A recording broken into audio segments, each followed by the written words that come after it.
Hey, shout out to the guy in the comments who taught me how to properly pour beer. Ooh. Hey guys, what's up? It's Basically Boo Horror Reviews. And I'm here with a review of a British anthology horror film from 1971 featuring Christopher Lee and Peter Cushing. I'm talking about The House That Dripped Blood. Now, this is a movie I've been wanting to check out for a while, mainly because it's an Amicus film, which was kind of a mid-tier horror production company in the UK.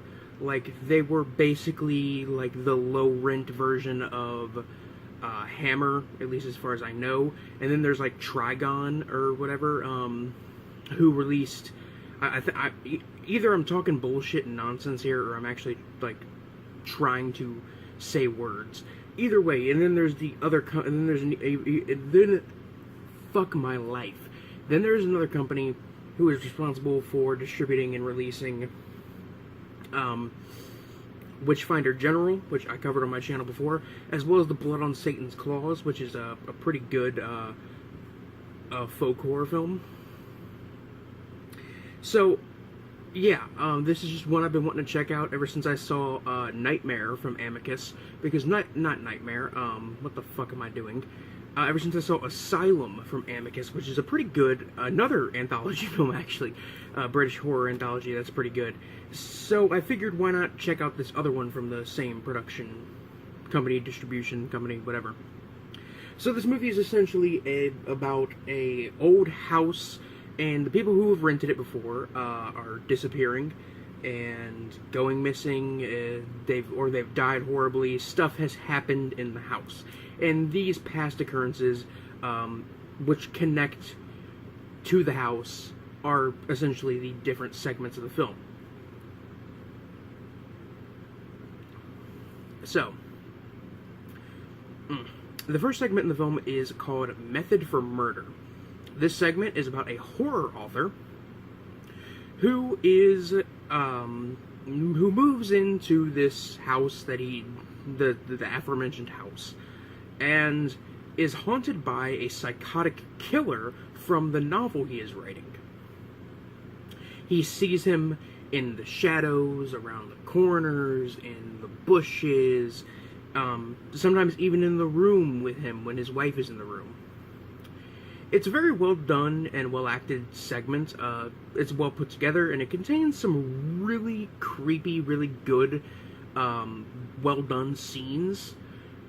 There isn't much to complain about here other than the big reveal of the segment, which, when you look at it in retrospect, is kind of a cliche way to end a segment that has a plot like this.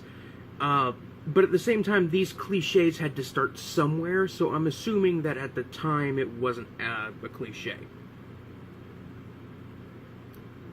So, the second segment, rating for the first segment is a 7 out of 10.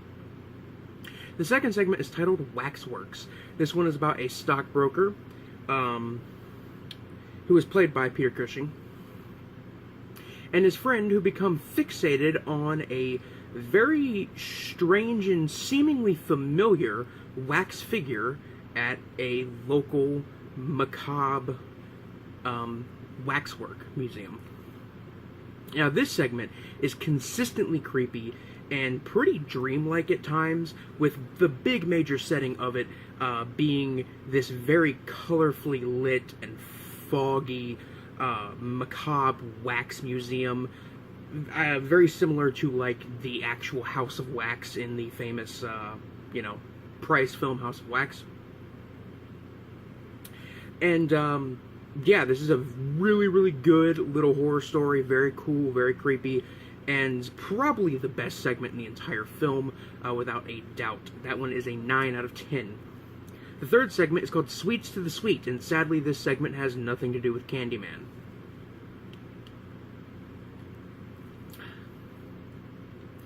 It's about a widower who mistreats his daughter, who is not exactly what she might seem. Now, this segment features Christopher Lee, and he is good in this segment, as he is in just about everything else I've seen Christopher Lee in. But other than Lee's performance in the ending to this segment, there isn't much to write home about, and I found myself actually getting kind of bored while watching this segment.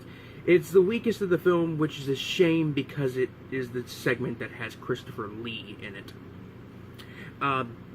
So yeah, that one's a 5 out of 10. The fourth segment is called The Cloak. This one is about an actor, a horror film actor, who moves into the house while shooting a vampire movie, and he buys a cloak from a local shop, and when he puts it on, he seems to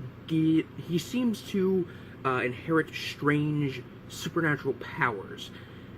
Now, this segment is a pretty damn good one. There's a really good scene early on in the segment that is done in the fog-covered streets of Britain, like in the middle of the night. It's one of those things that I really like to see in movies.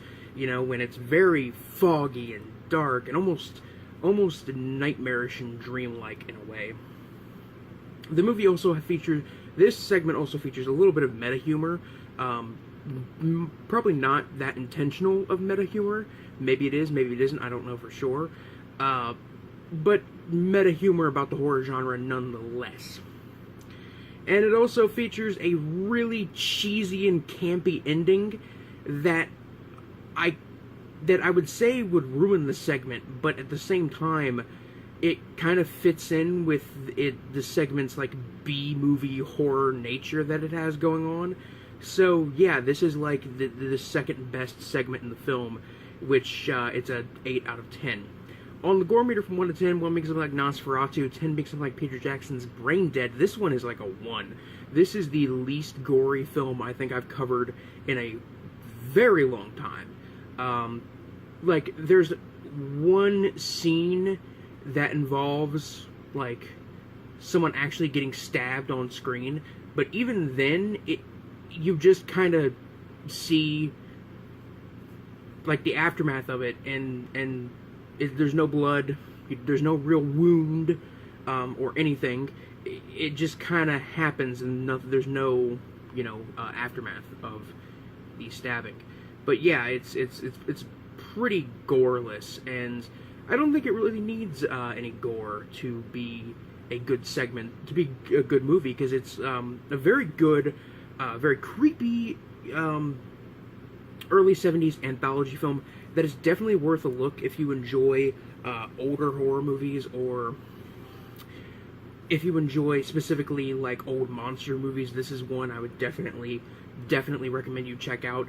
So, adding up all the ratings for all the segments, the final rating for this movie comes out to a 29 out of 40, which in turn translates to a 7.25 out of 10. So I'm going to go ahead and say that's like a 7 out of 10, a 3.5 out of 5. That is not bad at all. Anyway, guys, that's it for this one. It's Biscuit Horror Reviews. Signing off. Peace.